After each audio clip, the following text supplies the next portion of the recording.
जो बात मेरी समझ रहे हैं, जो समझदार लोग उन्हें पता है मैं क्या कह रहा हूँ। जिसका कुरान एक, जिसका नबी एक, जिसका ईमान एक, जिसका मकसद एक, जिसकी शहादत एक, वो आपस में क्यों लड़ें यार। और एक मोमिन की निशानी है, वो अली से प्यार करेगा। जो नबी करीम सल्लल्लाहु अलैहि वसल्लम से प्यार करेगा वो अली से प्यार करेगा। इसलिए कहते हैं ना, कोई सुन्नी नहीं है, कोई शिया नहीं है, सब मुसलमान भाई हैं जो कुरान पाक और हदीस पे सही चल रहे हैं। Assalamu alaikum everybody, you are watching my YouTube channel. My name is Zaman. Thank you so much for watching, guys. Today we're going to talk about Sunni and Shia problems. In society, in Muslim society, Sunni and Shia problem has been elevated to the maximum. And I think it's time when we leave the 1400-year-old dispute behind us and just remember one thing, that we are brothers of the same religion. We believe in the Quran. We believe in Allah. We believe that there is only one God, and that is Allah, and Nabi Kareem Sallallahu Alaihi Wasallam is his last prophet.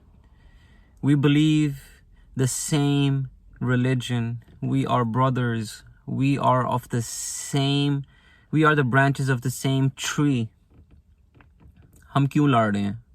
ओ जी आप सुन्नी हो, ठीक है, तो मैं शिया हूँ, तो हम आपस में लड़ेंगे। तो हम ये भूल जाते हैं कि आप सुन्नी हो और मैं शिया हूँ, या मैं सुन्नी हूँ और आप शिया हो। तो हमारे अंदर डिफरेंसेस को छोड़कर हम जो हमारे अंदर सिमिलैरिटीज़ हैं, हम उन पर क्यों नहीं फोकस करते? कभी सोचा आपने? etc. Muslims now need to be united more than at any time. In order to be united, we need to forget these old hurts and we need to look at the reality of the present situation. The reality of the present situation is that Sunnis and Shias use the same Quran. Okay, instead of us fighting over our differences, why don't we agree to our similarities, which are more than our disagreements? I bet a lot of people would agree with me. There's a lot of Shias out there that have no problems with Sunnis, and there's a lot of Sunnis that have absolutely no problem with Shias. Now guys, I'm from America and I've seen a lot of types of people. America में शिया और सुन्नी भाइयों की तरह प्यार से रहते हैं, ऐसा कोई मसला नहीं है इधर। हाँ, कुछ लोग होते होंगे जो थोड़े से जाहिल हैं और वो लड़ते हैं, you know, लेकिन मेजॉरिटी इधर समझती है कि हम सेम रिलीजन से बिलोंग करते हैं, हमारी सिमिलरिटीज़ ज़्यादा हैं और हमारे डिफरेंसेस कम हैं, इसलिए हम भाइयों की तरह प्यार से एक दूसरे के साथ रहते हैं इधर। लेकिन अफसोस है कि हमारे मुल्क में ऐसा नहीं है, लेबनान में ऐसा नहीं है, पाकिस्तान में ऐसा नहीं है, इराक़ में ऐसा नहीं है, ईरान में ऐसा नहीं है, तुर्की में ऐसा नहीं है। यू नो, मैं मेजॉरिटी स्टेट्स, मैंने सुन्नी मेजॉरिटी स्टेट्स की भी नाम लिया है और मैंने मेजॉरिटी शिया स्टेट्स का भी नाम लिया है। तो दोनों का मैं कसूर मानता हूँ लड़ाई में। और एक जो 100% फैक्ट है जिसे कोई चेंज नहीं कर सकता, वो ये है कि सुन्नी और शिया के दरमियान इतनी बड़ी कोई प्रॉब्लम नहीं है, लेकिन इस प्रॉब्लम को बड़ा बनाया जा रहा है, इसीलिए क्योंकि ये लोग ये नहीं चाहते कि शिया और सुन्नी यूनाइट हो जाएं। अगर आप समझ सकते हैं, अगर आप सोच सकते हैं, ज़रा 2 मिनट ध्यान से सोचें और अपने आप से पूछें कि अगर सुन्नी और शिया मुसलमान जो हैं लड़े ना और एक साथ इकट्ठे हो जाएं तो हमारी क्या पावर होगी? Is very challenging, almost impossible to happen. Sunnis and Shias is one big family that need to forget this 1,000-year-old division and look at the problems that we face now. और किस किस बंदे को, किस किस मुल्क को, किस किस एजेंसीज़ को और किस किस जो डेवलपमेंट्स होती हैं और जितने भी लोग उन एजेंसीज़ के पीछे होते हैं, उनको हमसे कितनी बड़ी प्रॉब्लम है कि मुसलमान इकट्ठे ना हो जाए कहीं। सो वो लड़ाते हैं आपको और क्लियरली आकर फिर बताते भी हैं। जैसे इंडिया का एक मेजर गोबर आ रही है, वो आकर सरेआम टीवी पर बताता है और कहता है कि पाकिस्तान को तोड़ना है तो बहुत सिंपल है, उधर आप ऐसे 2-3 मौलवी ख़रीदें जो एक दूसरे को सुन्नी और शिया के नाम पर लड़ा दें। और कहते हैं पाकिस्तान में ऐसी तबाही होगी कि कुछ और करने की ज़रूरत नहीं हमें पड़ेगी। तो इस टाइप ऑफ लेवल के ऊपर हमारे दुश्मन हमारा फ़ायदा उठाते हैं। क्यों? क्योंकि थोड़ी सी हमारे अंदर जो डिफरेंसेस हैं उसके ऊपर हम लड़ते हैं, और इतने ज़्यादा हमारे अंदर सिमिलैरिटीज़ हैं उसको हम देखते ही नहीं हैं। सो गाइस, मेरा तो मेरे भाइयों से यही एक पैगाम है, आप लोगों से रिक्वेस्ट है, मेरे दोस्तों से, कि सुन्नी हो या शिया हो उसको अपना भाई समझना आपने। सही है। मैं समझता हूँ कुछ ऐसे भाई हैं सुन्नी जो बेरुखमती करते हैं, बदतमीज़ी करते हैं थोड़ी। वो देखो भाई, वो सुन्नी नहीं है, वो ना ही शिया हैं। वो ना गलत शिया को गलत नाम देने के लिए वो आते हैं, और वो सुन्नियों को भी गलत नाम देने के लिए आते हैं, वो लड़ाने के लिए आते हैं।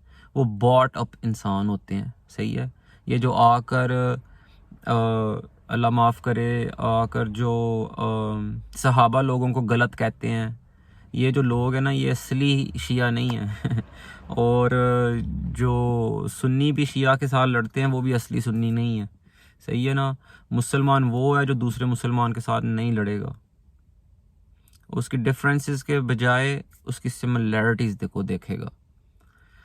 तो उम्मीद करता हूँ कि कुछ ना कुछ असर, कुछ ना कुछ मेरे भाइयों तक पहुँचा होगा ज़रूर, कि यार प्लीज़ अल्लाह की वास्ते, अल्लाह के लिए एक दूसरे के साथ प्यार से रहना सीख लो। क्योंकि अगर आप लोग एक साथ रहोगे उसमें आप लोग बेहतर हो। और एक दूसरे के साथ लड़ोगे तो उसका हालात आप देख ही रहे हो कि क्या है, बाहर हो रहे हैं, हमारे साथ क्या हो रहा है। हमें दुनिया में सबसे पावरफुल सोसाइटी होना चाहिए। दुनिया में मुसलमान जो हैं, अल्हम्दुलिल्लाह, पहले दिन से लेके आज तक जो भी मेन दुनिया के ऊपर असर करने वाली कोई सोसाइटी है वो मुसलमानों की है। कोई अपनी छाप छोड़ जाने वाली अगर कोई सोसाइटी है तो वो मुसलमानों की है। मुसलमानों ने एल्गोरिदम्स इन्वेंट किए जिससे फिर लैपटॉप बने। एल्गोरिदम्स ना इन्वेंट होते तो लैपटॉप ना बनते। और ऐसी बड़ी चीज़ें हैं यार। और I am going off topic, but I am just saying guys, the Sunni and Shia ये हमें लड़ाते हैं। ना लड़ो, इनकी ना बातें मानो, बी स्मार्ट। जब आपको आके कोई बोलेगा ना कि यार ये जो मौलवी आपको कहता है सुन्नी के खिलाफ लड़ाता है, या जो मौलवी आपको शिया के खिलाफ लड़ाता है, उस मौलवी के पास आप ना जाएं। उस मौलवी वो गलत है और वो बिका हुआ है। और अनफॉर्चुनेटली हमारे पाकिस्तान में ऐसे काफ़ी लोग हैं जो अल्लाह से नहीं डर रहे और वो दुश्मनों से पैसे ले रहे हैं, और वो पाकिस्तान के अंदर बहुत गलत और बहुत गंद फैला रहे हैं। तो इसलिए हम सबको स्मार्ट बनना है और चौकन्ना रहना है इन सब से इंशाल्लाह, और अपने ईमान को चट्टान की तरह मजबूत रखना है। क्योंकि ये वो वक्त आ रहा है कि सबसे पहले मुसलमान का इम्तिहान होगा और बाकी सबका बाद में। बाकी सबको छोड़ ही दो। जो इनकी इस टाइम जो इनकी प्रॉब्लम है वो मुसलमानों से है और किसी से नहीं है। और जो नए माशाल्लाह यूएसए के प्रेसिडेंट साहब आ गए हैं, उनके ऊपर भी मैं बहुत जल्दी वीडियो बनाऊंगा। और उनकी जो वाइस प्रेसिडेंट हैं उनके बारे में भी हम आपको बताएंगे कि कैसे वो जूविश लोगों के साथ कितना प्यार करते हैं और इसराइल के साथ कितना प्यार करती हैं। और उसने अपनी इंटरव्यू में भी आके कहा था कि इसराइल बच्चों को मारे, बड़ों को मारे, छोटों को मारे, जिनको मर्ज़ी मारे, नो प्रॉब्लम, हमें इसराइल का साथ देना है। तो पाकिस्तानी तो इस हद तक बेवकूफ़ हैं कि वो बाइडन को जिता के खुश हो रहे थे। बट एनीवेज, उन्होंने जिताया या नहीं जिताया, बाइडन ने जीतना ही था, क्योंकि ट्रंप जंग जो नहीं था शुरू कर रहा, तो ट्रंप को तो उन्होंने हटाना ही था। तो उन्होंने उसको लेके आना था जो जंग शुरू करे और मुसलमानों को मारे। क्योंकि हम मुसलमान बहुत बिजी हैं ना, हम आपस में लड़ रहे हैं। एनीवेज गाइस, प्लीज़, उम्मीद करता हूँ कि इस वीडियो से कुछ ना कुछ पैगाम मेरे दोस्तों तक, मेरे भाइयों तक पहुँचेगा, मेरी बहनों तक पहुँचेगा, और हम अपना नज़रिया और अपना कैरेक्टर बदलेंगे, और हम एजुकेशन की तरफ जाएंगे, और हम देखिए जी, इस्लाम से बड़ी एजुकेशन कोई नहीं है। कुरान और हदीस को आप स्टडी करोगे ना, आपसे बड़ा एजुकेटेड इंसान और कोई नहीं है। जिसने कॉलेज की डिग्रियां ली होंगी ना, उसमें इतने मैनर्स नहीं होंगे जितना कुरान पाक की डिग्री वाले इंसान में मैनर्स होंगे, जितना वो एजुकेटेड सीम होगा, जितनी उसकी क्लास होगी। सो ये सब चीज़ें होती हैं, एजुकेशन बगैरती नहीं होती। तो इसीलिए प्लीज़ गाइस, बाकी अगर कुछ गलत किया हो, कुछ गलत बोल दिया हो तो मुझे माफ़ करना। आप लोगों के दिमाग में ज़रूर एक सवाल आ रहा होगा कि ये बंदा सुन्नी है या ये बंदा शिया है। मैं मुसलमान हूँ। अमेरिका में जितने भी ज़्यादातर हम लोगों से पूछते हैं जी आप सुन्नी हो या शिया हो, वो कहते हैं जी हम मुसलमान हैं। बहरहाल अगर दायरों में जाना जाए तो हाँ, मैं सुन्नी हूँ, और कुछ हिसाबों में से हमारे शिया भाई जो हैं वो भी सुन्नी हैं, और कुछ हिसाबों में से जो हमारे सुन्नी भाई हैं वो भी शिया हैं। जो बात मेरी समझ रहे हैं, जो समझदार लोग हैं, उन्हें पता है मैं क्या कह रहा हूँ। जिसका कुरान एक, जिसका नबी एक, जिसका ईमान एक, जिसका मकसद एक, जिसकी शहादत एक, वो आपस में क्यों लड़ें यार, छोटे से डिफरेंसेस के पीछे? Come on man. नबी करीम सल्लल्लाहु अलैहि वसल्लम सदके या रसूलुल्लाह सल्लल्लाहु अलैहि वसल्लम, उनके लिए मेरी जान हाजिर, मेरे खून का एक एक कतरा हाजिर। और नबी करीम सल्लल्लाहु अलैहि वसल्लम जिनसे प्यार करते हैं, उनसे हम प्यार करते हैं, उनके लिए हमारी जान का एक एक कतरा हाजिर। और हज़रत अली से मैं जितना प्यार करता हूँ ना, मैं आपको बता नहीं सकता। क्यों? क्योंकि वो नबी करीम सल्लल्लाहु अलैहि वसल्लम से भी बहुत प्यार करते थे, और एक मोमिन की निशानी है वो अली से प्यार करेगा। जो नबी करीम सल्लल्लाहु अलैहि वसल्लम से प्यार करेगा वो अली से प्यार करेगा। इसलिए कहते हैं ना, कोई सुन्नी नहीं है, कोई शिया नहीं है, सब मुसलमान भाई हैं जो कुरान पाक और हदीस पे सही चल रहे हैं। Please do take care of yourselves. Remember me in your dua. I shall remember you in mine. Until next time, please do take care of yourselves. And do like the video if you think I'm sending out a good message. If not, it's cool. No problem. And thank you so much for making time out of your busy lives to watch my video, guys. You are watching Zaman Mia Official. Signing out. Allah Hafiz.